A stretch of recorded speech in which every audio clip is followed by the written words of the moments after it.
Guru Nation, welcome back. I want to keep this one short, sweet. This is more philosophical than anything else, and it's a combination of questions I've been getting. Questions like, hey, Dan, am I overqualified as a PhD to be a study coordinator or a CRA? Or, hey, Dan, I kind of lied on my resume and I don't know what to do now. I'm in the interview. Or, hey, Dan, what was the last one I got? I'm finding it difficult to intern at sites. Another one related to that is, hey, when they ask me about my passion, like why am I passionate about clinical research during a job interview, what should I say?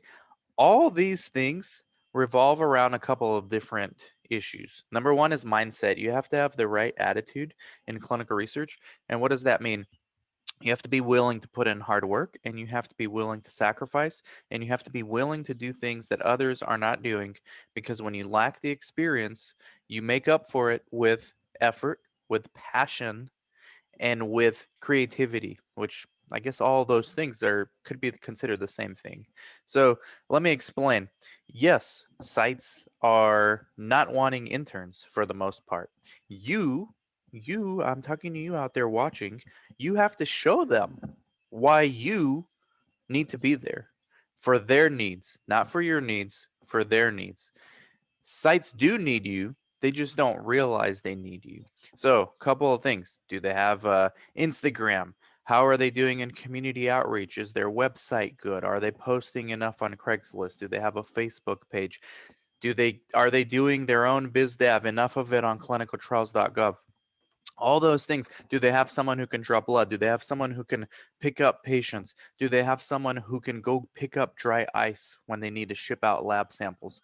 These are the things you need to think about.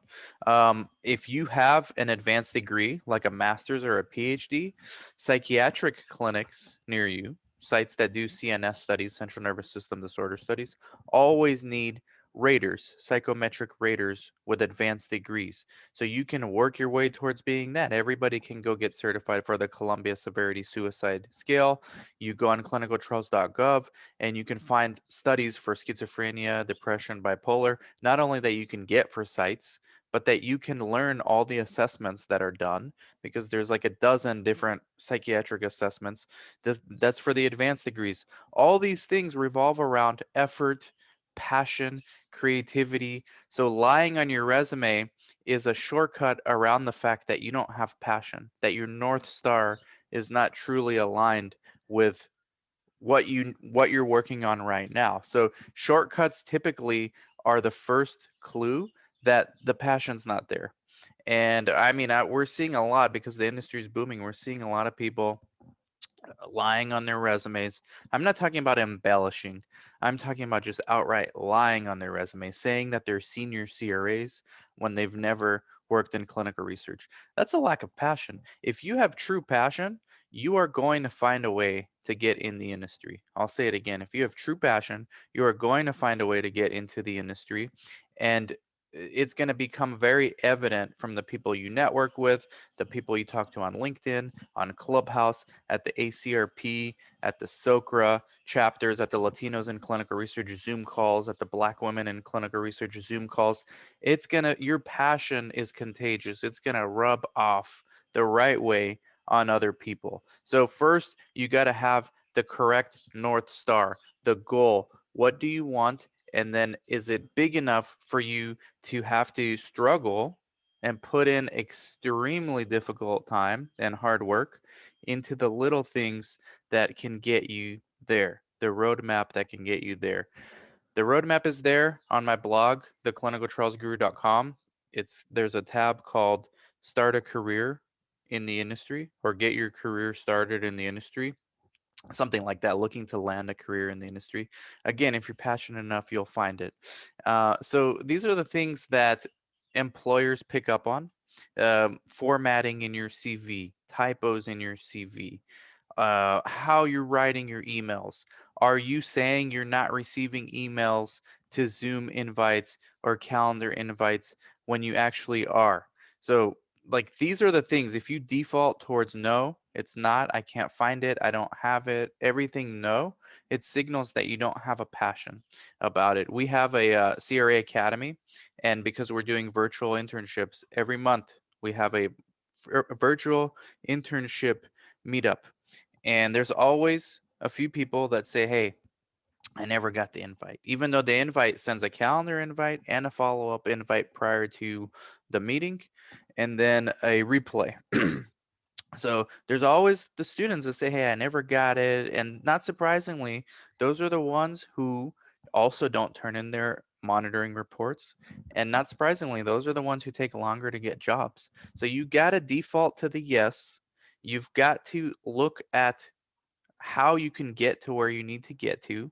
So get your passion going. If you don't have that motivation to do the mundane things, that means you need to adjust your North Star. Maybe it's aimed in the wrong direction.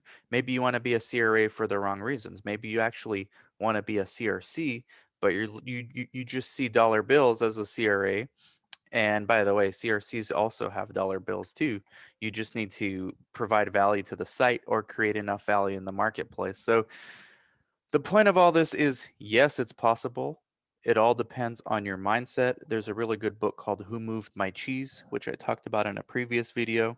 But your competitive advantage is your ability to adapt, your passion, your willingness to outwork the competition when you don't have experience, and your willingness to be different when you do have the experience to further separate yourself from your peers and from the competition. Because whether we all, I mean, I believe this is not a zero sum game, but we are in competition with everybody in this industry. Why? Because the marketplace assigns value to different people based on what you do, your potential, what you have done, what you're able to do, the situation that you're in, all those things. So, semi rant, thank you for listening. Hopefully, it motivates somebody out there. And remember, passion can't be passion can't be faked, and lying is a shortcut and a dead giveaway that you're lacking passion.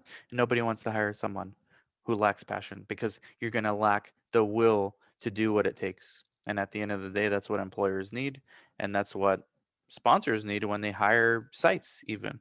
They need sites, they need people. It all boils down to individuals willing to do whatever it takes to get the job done because they have passion and doing it for the right reasons. Good luck, guys. Talk to you later.